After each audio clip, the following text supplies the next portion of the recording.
Ed eccoci qui in un nuovo video, bentornati in questa serie sulla ricarica.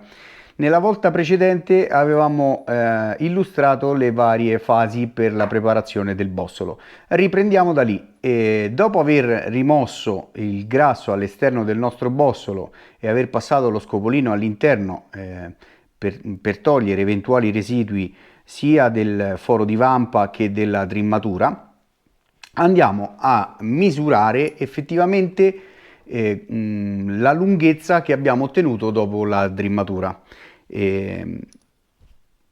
Iniziamo a prendere le misure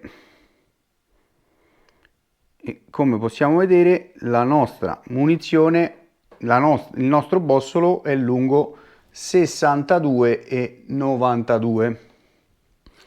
Vediamo gli altri.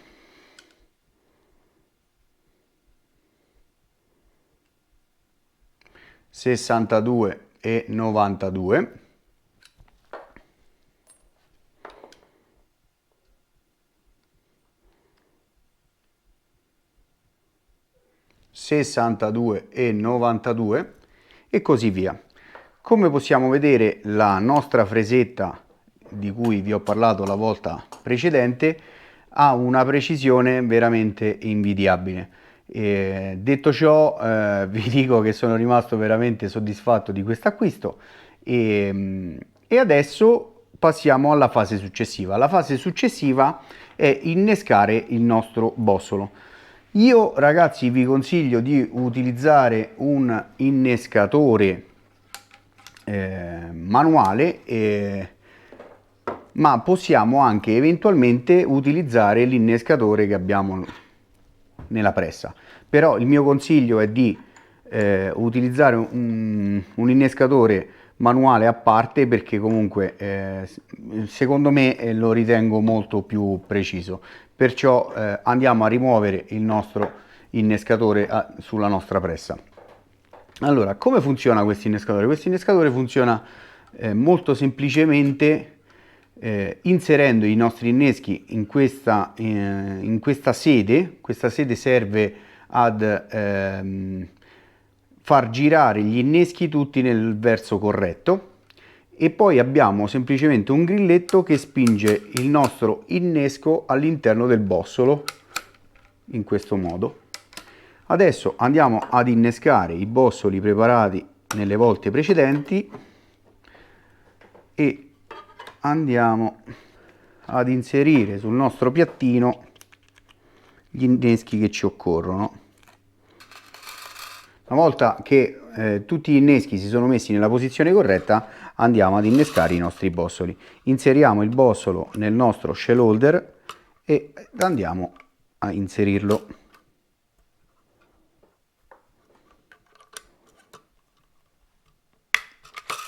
Ed eccolo qui ragazzi, il bossolo è innescato.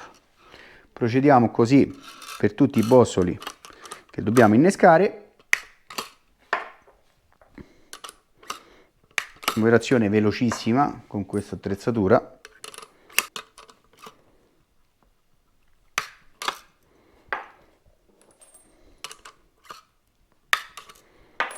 Invece utilizzando l'innescatore della pressa sarebbe molto più lento, perché dovremmo andare a mettere nella sede dell'innescatore innesco per innesco. Invece in questa maniera l'attività risulta molto rapida. Come possiamo vedere è velocissimo. Ecco qui. Una volta che abbiamo innescato i nostri bossoli, come possiamo vedere sono tutti innescati alla perfezione. Una volta innescati i nostri bossoli, andiamo ad utilizzare tutte le misure prese più un'altra misura che è molto fondamentale.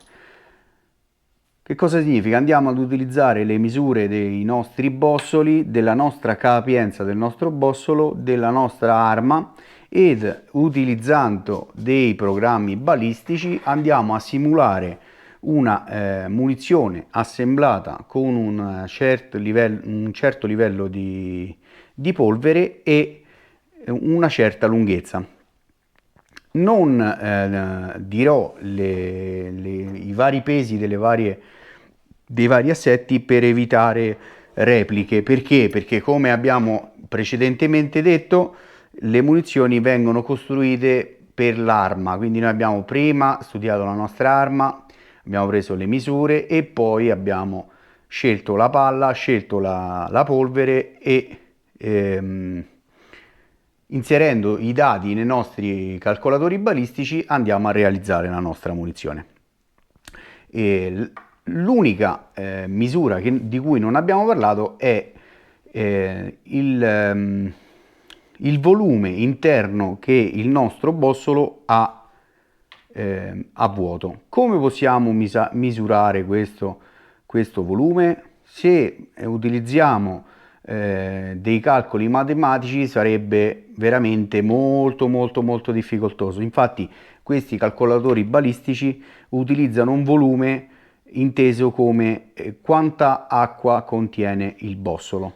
Possiamo fare questa verifica utilizzando un bossolo nuovo, innescandolo con un innesco già esploso e andandolo a pesare da vuoto e poi ripesarlo pieno d'acqua. La differenza di peso ci indica il volume interno dei nostri bossoli. Io adesso non vi mostrerò questo passaggio perché non ho attualmente degli inneschi sparati, perciò potete farlo semplicemente da soli senza tanti problemi. Io l'ho fatto già in precedenza perché comunque queste munizioni io le già carico, quindi so di cosa stiamo parlando, e andando a inserire questi dati all'interno del nostro calcolatore balistico di balistica interna andiamo a vedere come assemblare la nostra munizione.